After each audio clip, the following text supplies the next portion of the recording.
ഞാൻ ഏർവാടിയിൽ പോയപ്പോൾ ഏറ്റവും കൂടുതൽ ആൾക്കാർ എന്നോട് പറഞ്ഞെന്തെന്നറിയോ, കരഞ്ഞുപോയി. പലരും വന്നിട്ട് ഉസ്താദെ നിങ്ങൾ വഴുതു പറയുമ്പോ സിഹിറിനെ കുറിച്ചൊന്ന് പറയണം ഉസ്താദ്. ഈ ചെയ്യുന്നവർക്ക് 101 രൂപയും ഒരു വെറ്റിലയും മതി, അല്ലെങ്കിൽ ഒരു മുട്ട മതി. മുട്ടയാണല്ലേ ഇപ്പൊ ഏറ്റവും കൂടുതൽ.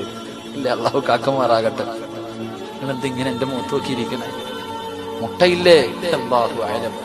ഇടൻ ഇത് മതി നിനക്ക്, നിസാരമാ. എന്റെ പ്രിയപ്പെട്ട സഹോദരങ്ങൾ, ഒരു ഉസ്താദിന്റെ മകളെ കണ്ടു. 10ാം ക്ലാസ് പ്ലസ് 2-നെങ്ങാണ്ട 1ാം റാങ്ക് വാങ്ങിച്ചു. ഫസ്റ്റ് ക്ലാസ്, സെക്കൻഡ് ക്ലാസ് ഉള്ള ആളാ ചെയ്തത്. ഇവിടെ ഇങ്ങനെ ഓടി നടക്കുക.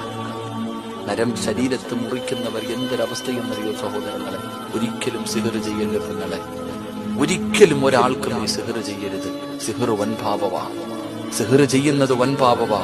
ഇങ്ങനെയുള്ള പെണ്ണുങ്ങൾ ഒന്ന് പോകണം ഏർവാടിയിൽ. അവിടെ പോയി നിന്ന് നീ കാണണം പെങ്ങളെ, എത്ര ചെറുപ്പക്കാരികളായ പെൺകുട്ടികൾ, എത്രയോ